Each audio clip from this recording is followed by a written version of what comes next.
எதிர்த்தரப்பில் இருப்பவர்கள் மண்ணை பொன்னாக்குவோம் என்றெல்லாம் வாக்குறுதிகளை அளிப்பார்கள், ஏமாற வேண்டாம் என்று பாமக நிறுவனர் மருத்துவர் ராமதாஸ் தெரிவித்துள்ளார். கடலூர் மக்களவை தொகுதி பாமக வேட்பாளர் தங்கர் பச்சானை ஆதரித்து அக்கட்சியின் நிறுவனர் மருத்துவர் ராமதாஸ் குள்ளச்சாவடியில் பிரச்சார பொதுக்கூட்டத்தில் பங்கேற்றார். அவர் பேசுகையில், கடலூரில் போட்டியிடும் தங்கர் பச்சான் நம்மில் ஒருவர்.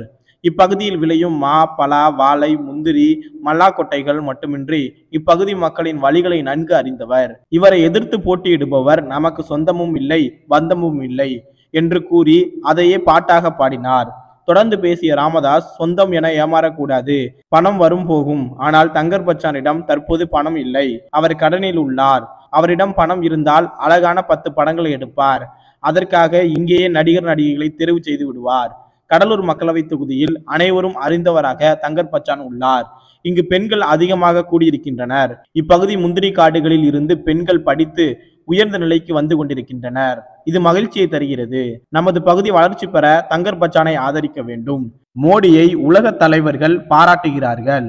அவர் பிரதமராக இவரது வாக்கு தேவை. எதிர்த்தரப்பில் இருப்பவர்கள் மண்ணை பொன்னாக்குவோம் என்றெல்லாம் வாக்குறுதிகளை அளிப்பார்கள், ஏமாற வேண்டாம். தங்கர் பச்சான் மக்களின் பணிகளை தாமாக செய்யக்கூடியவர்.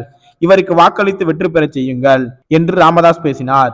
இந்த பிரச்சாரத்தில் பாமக சொத்து பாதுகாப்பு குழு தலைவர் டாக்டர் கோவிந்தசாமி, மாநில வன்னியர் சங்க தலைவர் அருண்மொழி, பாமக மாவட்ட செயலாளர்கள் முத்துகிருஷ்ணன், ஜெகன், மாநில நிர்வாகி பல தாமரை கண்ணன் மற்றும் நிர்வாகிகள் கலந்து கொண்டனர்.